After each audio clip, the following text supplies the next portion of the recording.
चरणों में शीश नवाने आए हैं। मोक्ष वही, उद्धार वही, उसे मनाने आए हैं।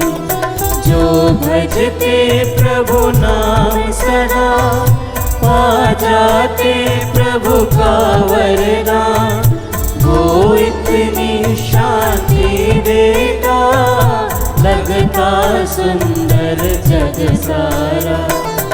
ईश पिता के चरणों में शीश नवाने आए हैं। मोक्ष वही, उद्धार वही, उसे मनाने आए हैं। आज के सभी निवेदनों और मतलबों के साथ साथ मैं विशेष रूप से मेरे प्रिय दोस्त फादर सचिन, जो कि नागपुर डायसिस के हैं, उनके लिए भी ये मिस्सा बलिदान अर्पित कर रहा हूँ, जिनका आज जन्म दिवस है। पिता और पुत्र और पवित्र आत्मा के नाम पर आमीन। हमारे प्रभु यीशु ख्रिस्त की कृपा, ईश्वर का प्रेम तथा पवित्र आत्मा का सहचर्य आप सबको प्राप्त हो और आपकी आत्मा के साथ। ख्रिस्त में प्रिय भाइयों और बहनों, आज प्रभु वचनों में कहते हैं, जो मुझे प्रभु प्रभु कहकर पुकारते हैं वे सब के सब स्वर्ग राज्य में नहीं आएंगे। क्योंकि प्रभु हमको समझाते हैं कि सिर्फ शब्दों से ही नहीं, अपने जीवन से, अपने आचरण से हमें यीशु को प्रभु मानना है। कई बार हमारे आचरण हमारे शब्दों से अलग हो जाते हैं और यह प्रभु की दृष्टि में बुरा है। आइए फिर प्रिय भाइयों और बहनों, जब हम ये मिस्सा बलिदान अर्पित कर रहे हैं, हम अपने आचरण को प्रभु के योग्य बनाएं और इसके लिए जो कुछ भी गलती, पाप, बुराई हम में है, उसके लिए प्रभु से और एक दूसरे से क्षमा की याचना करें, ताकि योग्य आचरण बनाते हुए, योग्य जीवन बनाते हुए हम इस मिस्सा बलिदान को योग्य रीति से अर्पित कर सकें।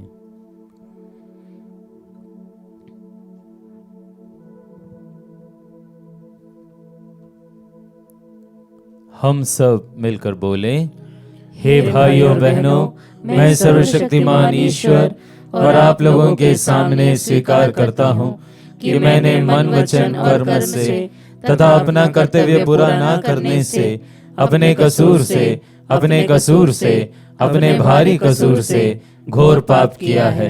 इसलिए मैं नित्य कुमारी धन्य मरियम से, सब स्वर्गदूतों, संतों और आप लोगों से, हे भाइयों बहनों, विनती करता हूँ कि आप लोग मेरे लिए प्रभु ईश्वर से प्रार्थना करें।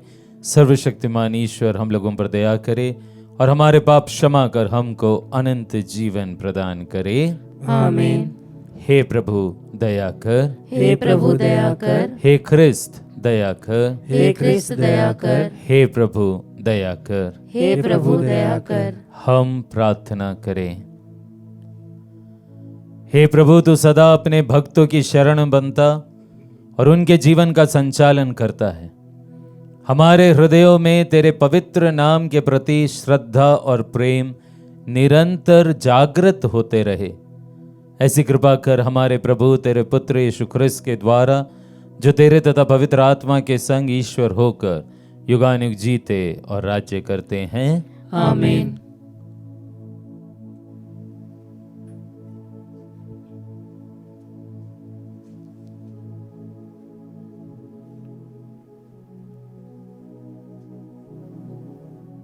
पहला पाठ राजाओं का दूसरा ग्रंथ, अध्याय 24, वचन संख्याएं 8 से 17 तक।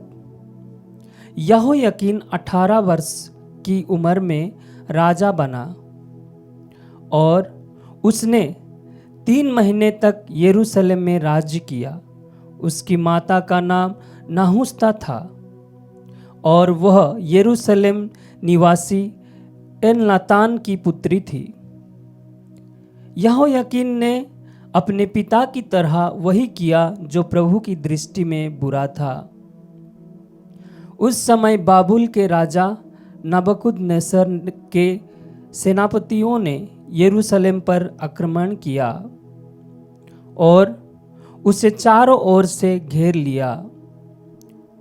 जब उसके सेनापति यरूशलेम का घेरा डाल चुके थे तो बाबुल का राजा नबूकदनेस्सर स्वयं पहुंचा और यहोयाकीन ने अपनी माता, अपने दरबारियों, पदाधिकारियों और खोजों के साथ बाबुल के राजा के प्रति आत्मसमर्पण किया। बाबुल के राजा ने उसे बंदी बनाया। वह नबूकदनेस्सर के राज्यकाल का 18वां वर्ष था।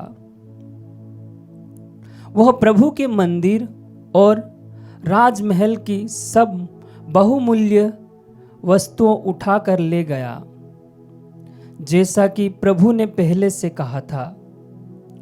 उसने सोने की वह सब सामग्री तोड़ डाली जिसे इस्राएल के राजा सुलेमान ने प्रभु के मंदिर के लिए बनवाया था।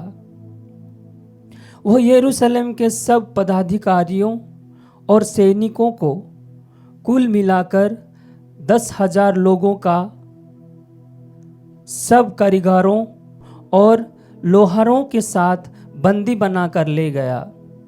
देश में केवल दरिद्र जनता रह गई। वह यहोयाकीन को बाबुल ले गया। वह राजा की माता को, उसकी पत्नियों, खोजों और देश के प्रतिष्ठित लोगों को भी यरूशलेम से बाबुल ले गया।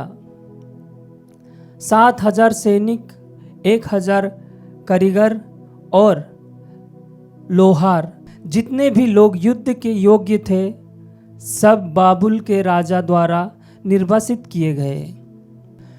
बाबुल के राजा ने यहोयाकीन के स्थान पर उसके चाचा मत्तन्याह को राजा के रूप में नियुक्त किया और उसका नाम बदलकर सिरकिया रखा।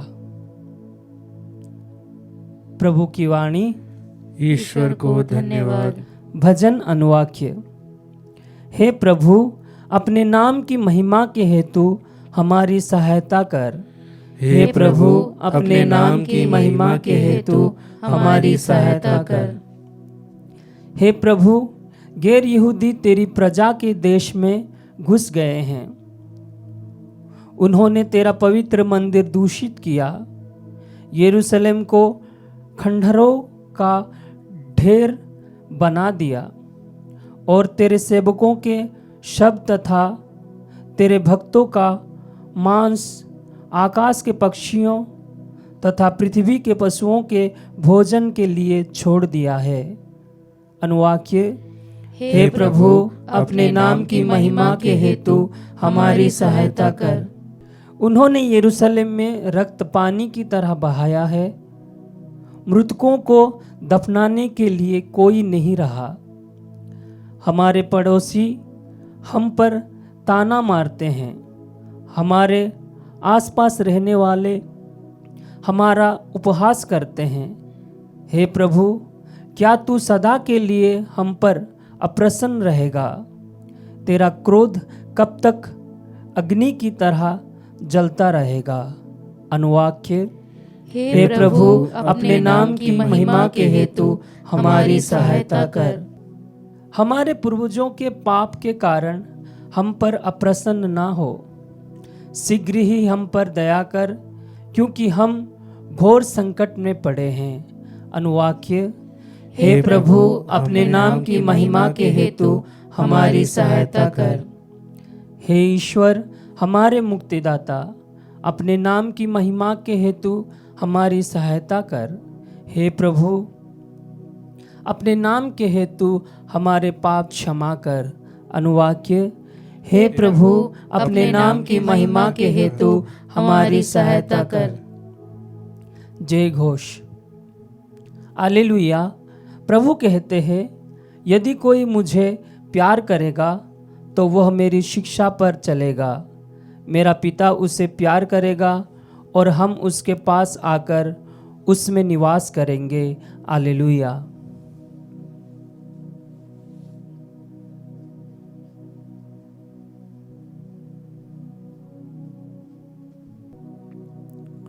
प्रभु आप लोगों के साथ हो और आपकी आत्मा के साथ। संत मत्ती के अनुसार पवित्र सुसमाचार। हे प्रभु तेरी महिमा हो। प्रभु ने अपने शिष्यों से यह कहा, जो लोग हे प्रभु कहकर मुझे पुकारते हैं, उनमें से सब के सब स्वर्ग राज्य में प्रवेश नहीं करेंगे, परंतु जो मेरे स्वर्गिक पिता की इच्छा पूरी करता है वही स्वर्ग राज्य में प्रवेश करेगा। उस दिन बहुत से लोग मुझसे कहेंगे, हे प्रभु, क्या हमने आपका नाम लेकर भविष्यवाणी नहीं की? आपका नाम लेकर अपदूतों को नहीं निकाला? आपका नाम लेकर बहुत से चमत्कार नहीं दिखाए? तब मैं उन्हें साफ साफ बता दूंगा, मैंने तुम लोगों को कभी नहीं जाना। रे कुकर्मियों, मुझसे दूर हटो। जो मेरी ये बातें सुनता और उन पर चलता है, वह उस समझदार मनुष्य के सदृश है जिसने चट्टान पर अपना घर बनवाया। पानी बरसा, नदियों में बाढ़ आई, आंधियां चली और उस घर से टकराई, तब भी वह घर नहीं ढहा, क्योंकि उसकी नींव चट्टान पर डाली गई थी। जो मेरी ये बातें सुनता किंतु उन पर नहीं चलता, वह उस मूर्ख के सदृश है जिसने बालू पर अपना घर बनवाया। पानी बरसा, नदियों में बाढ़ आई, आंधियां चली और उस घर से टकराई, वह घर ढह गया और उसका सर्वनाश हो गया। जब यीशु का यह उपदेश समाप्त हुआ तो लोग उनकी शिक्षा पर बड़े अचंभे में पड़ गए, क्योंकि वह उनके शास्त्रियों की तरह नहीं बल्कि अधिकार के साथ शिक्षा देते थे। प्रभु का सुसमाचार। हे क्रिस्त तेरी स्तुति हो। सुसमाचार के शब्द में पाप को मिटाते। ख्रिस्त में प्रिय भाई और बहनों, एक बार एक छोटी बच्ची बालिका अपने बड़े भाई के साथ गांव गई और वहां पर एक दो दिन अपने चाचा के यहाँ रहने के बाद वह अपने नाना नानी के घर गई। और नाना नानी के घर पहुंचने पर वो बड़े एक्साइटमेंट में ये कुछ दिन जो वो गांव में रही थी उसके बारे में नाना को बताने लगी। और बताते बताते उसने कहा कि नाना जी, आपको पता है क्या कि मेरा ये जो बड़ा भाई है ना, गांव में बहुत अधिक पक्षियां हैं, बर्ड्स हैं, तो उनको पकड़ने के लिए एक ट्रैप लगाया था। नाना जी ने मुस्कुराते हुए बोला, अच्छा, तो फिर आपने क्या किया? उस छोटी बच्ची ने बोली, नाना जी, मैंने हाथ जोड़कर ईश्वर से प्रार्थना की कि ये ट्रैप से उन बर्ड्स को, उन पक्षियों को कोई नुकसान ना हो। नाना जी मुस्कुराए और बोले, इसके अलावा तुमने और कुछ किया? तो फिर बच्ची ने बोला, नाना जी, मैंने हाथ जोड़कर ईश्वर से प्रार्थना की और यह प्रार्थना की कि ईश्वर, ये बर्ड्स है ना, ये ट्रैप के पास आए ही नहीं। नाना जी फिर मुस्कुराए और बोले, और कुछ? फिर ये बच्ची ने बोली, इसके बाद नाना जी मैं उठ खड़ी हुई और जाकर वो ट्रैप को फाड़ दी। प्रिय भाइयों बहनों, मैं आप पर छोड़ देता हूं कि ईश्वर ने उसकी प्रार्थना सुनी या नहीं सुनी। जरूर सुनी, लेकिन जैसे उस प्रार्थना के दो पहलू, एक ईश्वर पर विश्वास करना, प्रार्थना करना, और दूसरा उस विश्वास, उस प्रार्थना के अनुरूप अपने जीवन को जीना, कार्य करना।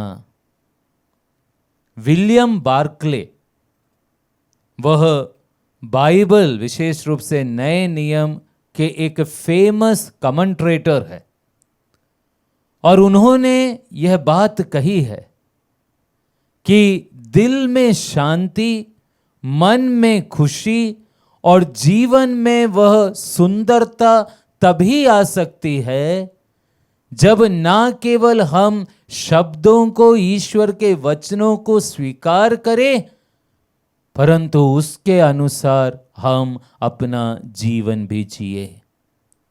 जी हां प्रिय भाइयों और बहनों, आज के वचन में प्रभु यही बात सिखलाते हैं। प्रभु कहते हैं जो सिर्फ प्रभु प्रभु कहकर मुझे पुकारते हैं वो स्वर्ग राज्य में प्रवेश नहीं करेंगे, परंतु जो उन शब्दों के अनुसार अपना जीवन जीते हैं, अपने कार्यों में उसको प्रकट करते हैं, वही स्वर्ग राज्य के लिए बनाए हुए हैं। और इस बात के लिए वो बहुत सुंदर उदाहरण देते हैं ना, कि एक व्यक्ति ने अपना घर चट्टान पर बनाया, आंधी चली, तूफान आया, बाढ़ आई, उस घर से टकराए, पर उस घर को कुछ नहीं हुआ। और उसके विपरीत एक दूसरे व्यक्ति ने, उसने अपना घर बालू, रेत पर बनाया, आंधी तूफान बाढ़ जब आई तो वो घर ढह गया। प्रिय भाई और बहनों, हमारे लिए बहुत आवश्यक है कि हम सिर्फ प्रभु के वचनों को सुने नहीं, पर उसमें विश्वास करने के बाद उसके अनुसार जीवन जिए। इस संदर्भ में आज का पहला पाठ हमको कुछ बतलाता है। वहां पर हम देखते हैं कि कैसे बाबुल का निर्वासन हुआ, और उस समय जो राजा, जिनका नाम यहां पर दिया है यहोयाकीन, उनके विषय में कहा है महज 18 वर्ष के थे जब वो राजा बने, और राजा बनकर भी कितना समय रहे, केवल 3 महीना। और इस 3 महीने के बाद बाबुल के जो राजा है नबूकदनेस्सर, उनके सेनापति और नबूकदनेस्सर आए, और उन्होंने इन भाइयों को, पूरे के पूरे लोगों को जैसे नष्ट कर दिया, उनको गुलाम बनाकर, निर्वासित कर कर बाबुल ले गए। 3 महीने का ही राजा, इतना जवान राजा, पर क्यों वो हार गया, उसका कारण वहां पर दिया हुआ है। उसके बारे में कहा गया है, यहोयाकीन ने अपने पिता की तरह वही किया जो प्रभु की दृष्टि में बुरा था। 3 महीने ही उसको मौका मिला, लेकिन उस 3 महीने में भी उसने वही किया जो प्रभु की दृष्टि में बुरा था, और उसका परिणाम कि पूरे लोग बाबुल में निर्वासित हो गए, वह देश जैसे नष्ट हो गया। प्रिय भाई और बहनों, देश नष्ट होते हैं, जो घर बालू पर टिके हैं वो घर ढह जाते हैं। अगर आप कलीसिया के इतिहास के कुछ उदाहरण देख लें तो आप समझेंगे। महान संत अगस्टिन, सिरिल ऑफ अलेक्जेंड्रिया और सेंट अथनेसियस, ये तीनों संत कहां के हैं पता है? ये तीनों संत नॉर्थ अफ्रीका के हैं। एक जमाने में नॉर्थ अफ्रीका में बहुत से लोग विश्वासी थे, इजिप्ट में बहुत से लोग विश्वासी थे, पर आज वहां पर ख्रिस्तियों की संख्या नगण्य हो गई है। कुछ माइनॉरिटी के रूप में वहां पे क्रिश्चियन रह गए हैं। और तो और उससे भी बढ़कर एफेसुस का नाम आपने जरूर सुना होगा। एफेसुस वह जगह है जहां पर प्रेरित संत योहन, उनका घर था। और ऐसा माना जाता है पूरे विश्वास के साथ कि यीशु के मृत्यु और फिर पुनरुत्थान और स्वर्गारोहण के बाद एफेसुस में ही योहन ने यीशु की मां माता मरियम को उस घर में रखा था। काउंसिल ऑफ एफेसुस वह स्थान था जहां पर मां मरियम ईश्वर की माता है यह डिक्लेयर हुआ था। उस रात को हजारों लोगों ने ईश्वर के नाम की जय जयकार किया था। आपको पता है यह एफेसुस कहां है?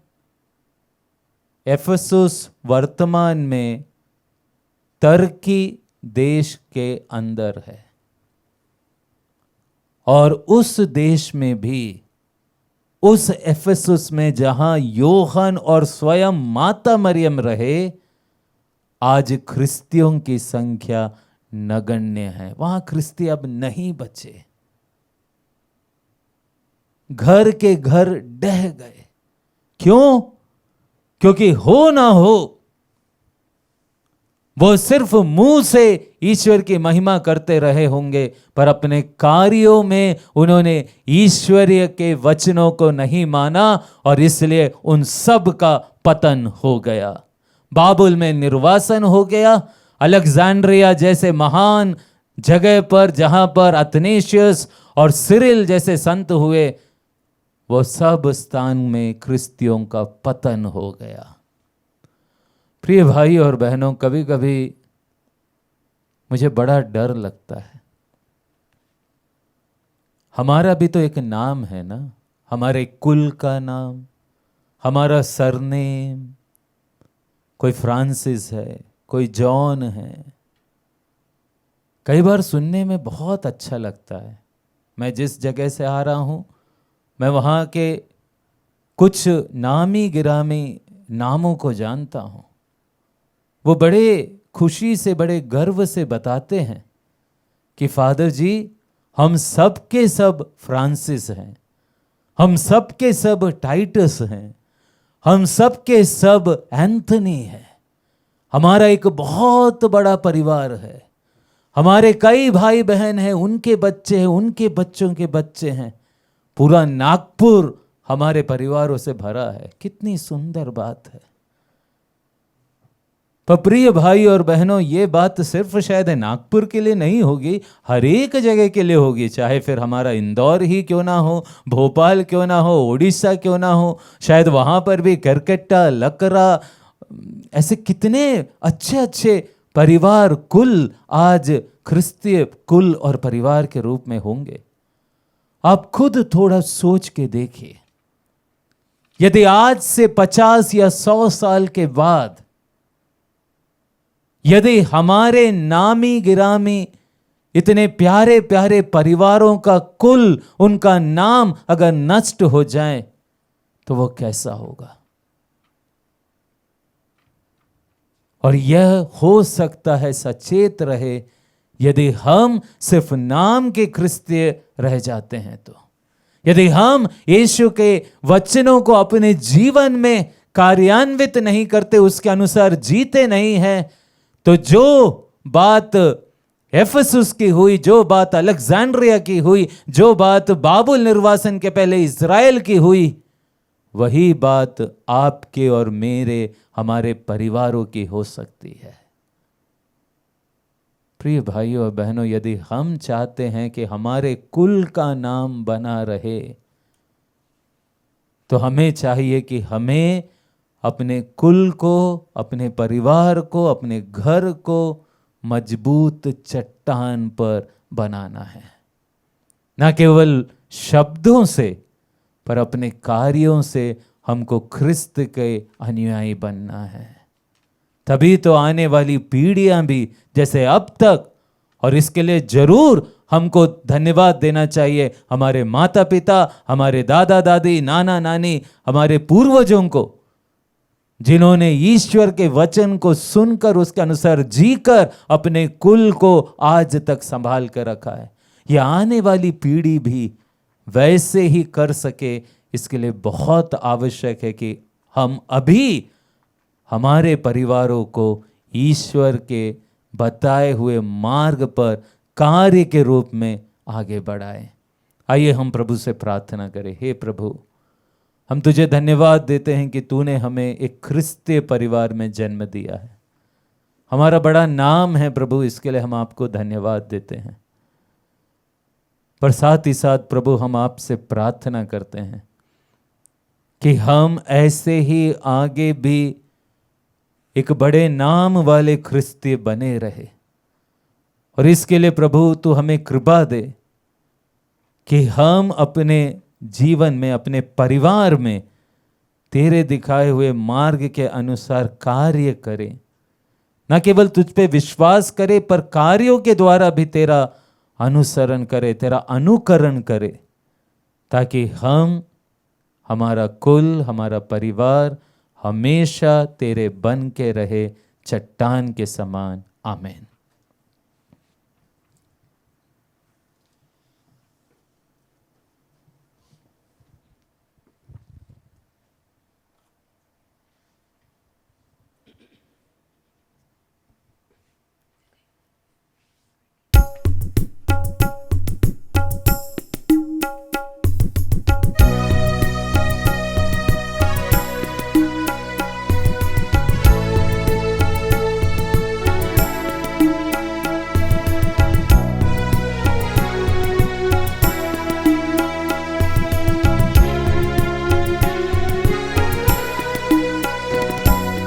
दीप जलाया, थाली सजाया, तेरे चरणों पर अर्पण को लाया। स्वीकार ले भगवन, स्वीकार ले भगवन। रोटी द्राक्षा करते अर्पण, जो होंगे तेरे रक्त शरीर। रोटी द्राक्षा करते अर्पण, जो होंगे तेरे रक्त शरीर। फूल और फल संग मेरा जीवन, फूल और फल संग मेरा जीवन, इस वेदी पर कुर्बान, इस वेदी पर कुर्बान।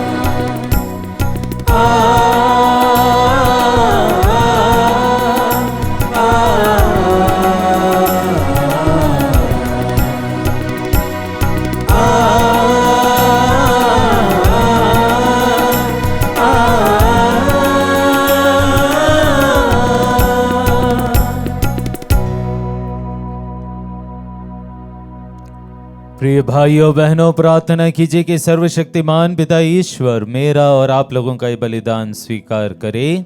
प्रभु अपने नाम की स्तुति तथा महिमा के लिए और हमारे तथा अपने समस्त पवित्र कलीसिया के लाभ के लिए आपके हाथों से यह बलिदान स्वीकार करें। हे प्रभु, शांति और प्रशंसा की यह बलि कृपा पूर्वक ग्रहण कर, इसके प्रभाव से हमारा हृदय शुद्ध हो जाए और हम अपना प्रेम समर्पित कर तुझे प्रसन्न करे।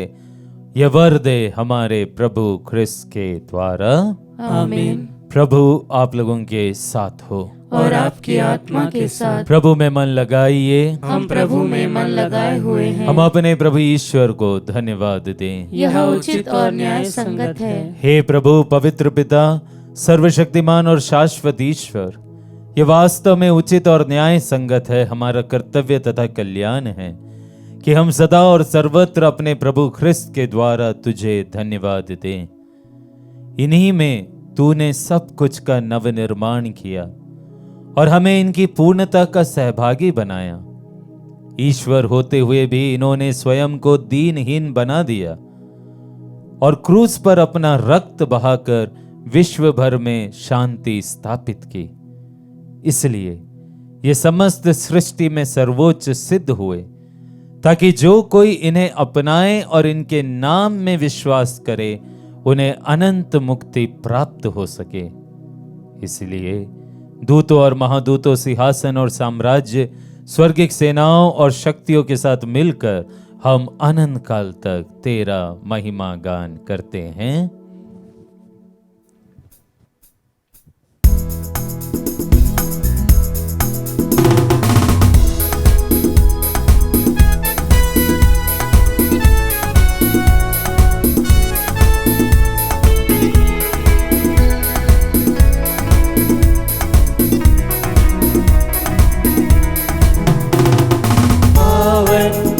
अति पावन प्रभु ईश्वर अखिलेश्वर।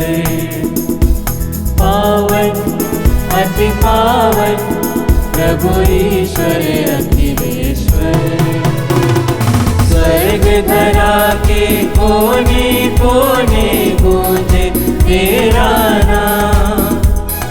परमेश्वर की महिमा गरिमा फैले तीनों धाम, फैले तीनों धाम। पावन अति पावन प्रभु ईश्वर अखिलेश्वर। धन्य है वह जो आता है परमेश्वर के नाम। परमेश्वर की महिमा गरिमा फैले तीनों धाम, फैले तीनों धाम। पावन अति पावन प्रभु ईश्वर अखिलेश्वर। पावन अति पावन प्रभु ईश्वर अखिलेश्वर।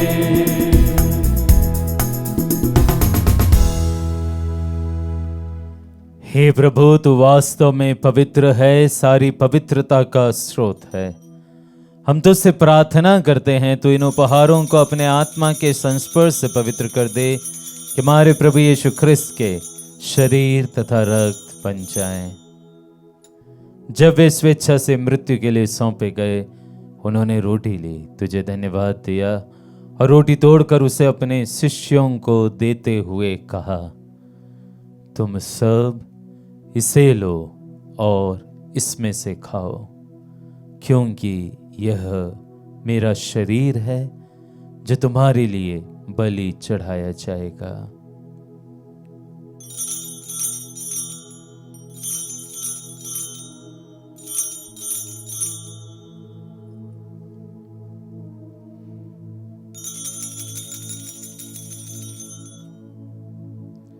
इसी भांति भोजन के बाद उन्होंने कटोरा लिया, तुझे धन्यवाद दिया और उसे अपने शिष्यों को देते हुए कहा, तुम सब इसे लो और इसमें से पियो, क्योंकि यह मेरे रक्त का कटोरा है, नवीन और अनंत व्यवस्थान का रक्त, जो तुम्हारे और बहुतों के पापों की क्षमा के लिए बहाया जाएगा।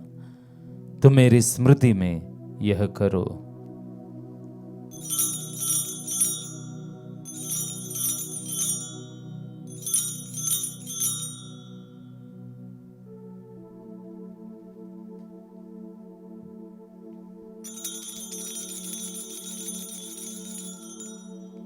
विश्वास का रहस्य।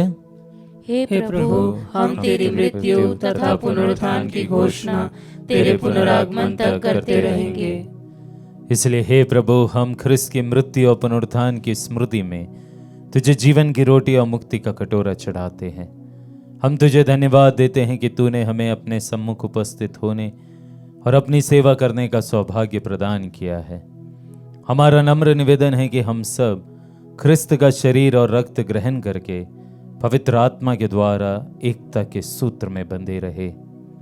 हे प्रभु, हमारे संत पिता लियो, हमारे धर्माध्यक्ष थॉमस मैथ्यू और सभी याजकों के साथ विश्व भर में फैली अपनी कलीसिया की सुधि ले तथा इसे प्रेम में सिद्ध बना दे।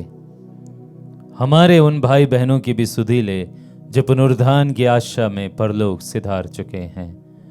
हम विशेष रूप से उन सब मृत विश्वासियों की अनंत आत्म शांति के लिए प्रार्थना करते हैं जिनके लिए ये मिस्सा बलिदान अर्पित है।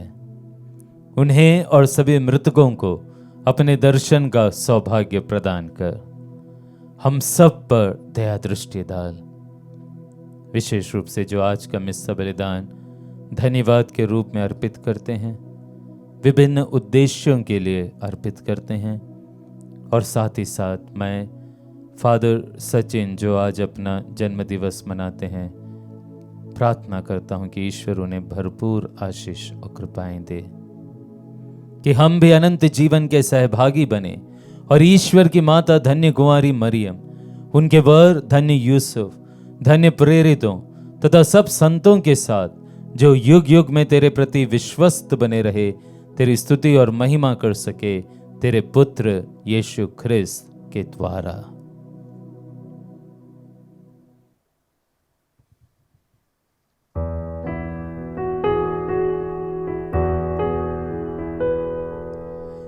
इन्हीं प्रभु ख्रिस्त के द्वारा, इन्हीं के साथ और इन्हीं में, हे सर्वशक्तिमान पिता ईश्वर, पवित्र आत्मा के साथ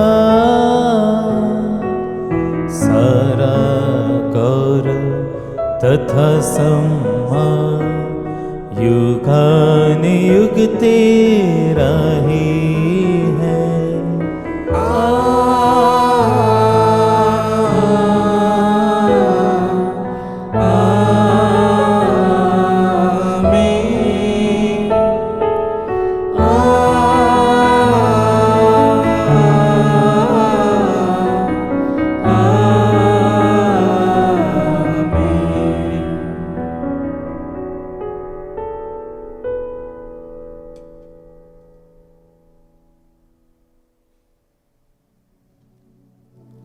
मुक्तिदाता के आदेश पर और दिव्य शिक्षा से सुदृढ़ होकर हम साहस के साथ प्रेम पूर्वक प्रार्थना करते हैं। हे हमारे पिता जो स्वर्ग में है, तेरा नाम पवित्र माना जाए, तेरा राज्य आवे, तेरी इच्छा जैसे स्वर्ग में वैसे इस पृथ्वी पर भी पूरी हो। हमारा प्रतिदिन का आहार आज हमें दे, और हमारे अपराध हमें क्षमा कर, जैसे हम भी अपने अपराधियों को क्षमा करते हैं, और हमें परीक्षा में न डाल, परंतु बुराई से बचा। हे प्रभु, हम तुझसे प्रार्थना करते हैं, सभी बुराइयों से हमें बचा और इस जीवन में हमें कृपा पूर्वक शांति प्रदान कर।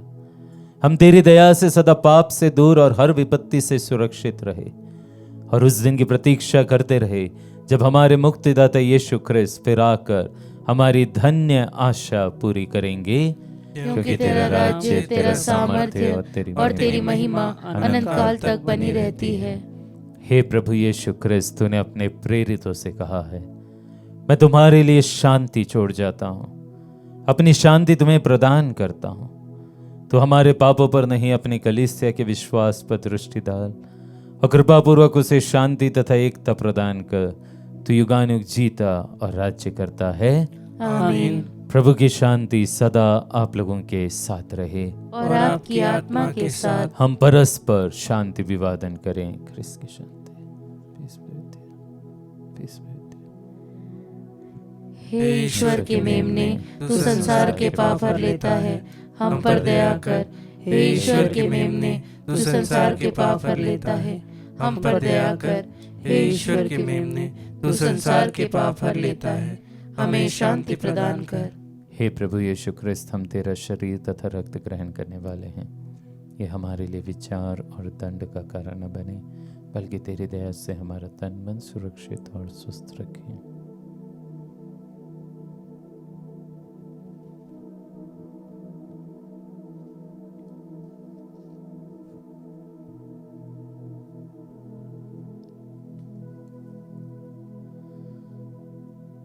देखिए ईश्वर का मेमना, इन्हें देखिए जो संसार के पाप हर लेते हैं। धन्य हैं वे जो मेमने के इस भोज में बुलाए गए हैं। हे प्रभु, मैं इस योग्य नहीं हूँ कि तू मेरे यहाँ आए, किंतु एक ही शब्द कह दे और मेरी आत्मा चंगी हो जाएगी।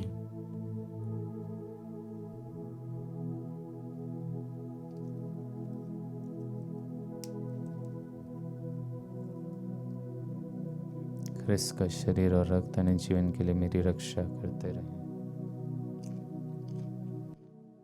हे मेरे प्रभु यीशु, मैं सारे हृदय से विश्वास करती हूँ कि आप पवित्र यूकरिस्ती संस्कार में उपस्थित हैं। हे प्रभु, मैं सभी चीज़ों से बढ़कर आपको प्रेम करती हूँ और मेरी यही अभिलाषा है कि आप मेरी आत्मा में आकर बस जाएं, क्योंकि हे प्रभु, मैं आपको आज ग्रहण करने में असमर्थ हूँ। हे प्रभु, आध्यात्मिक रूप से आकर मेरे हृदय में समा जाइए। हे यीशु, मैं आज आप में एक होना चाहती हूँ और आप में समा जाना चाहती हूँ। हे प्रभु, यह कभी ना होने पाए कि मैं आपसे कभी अलग हो जाऊं। आमीन। हम प्रार्थना करें। हे प्रभु, तू अपने पुत्र के पवित्र शरीर और मूल्यवान रक्त द्वारा हमें पोषित करता और हमारा नवनिर्माण करता है। तुझसे दया याचना है कि जो संस्कार हम भक्ति पूर्वक मना रहे हैं वह हमारी मुक्ति की सुनिश्चित धरोहर बन जाएं, हमारे प्रभु ख्रिस्त के द्वारा। आमीन। प्रभु आप लोगों के साथ हो और आपकी आत्मा के साथ। सर्वशक्तिमान ईश्वर पिता और पुत्र और पवित्र आत्मा आप लोगों को आशीर्वाद प्रदान करे। आमीन। आप लोग विदा ले। ये मिस्सा संपन्न हुआ। ईश्वर को धन्यवाद।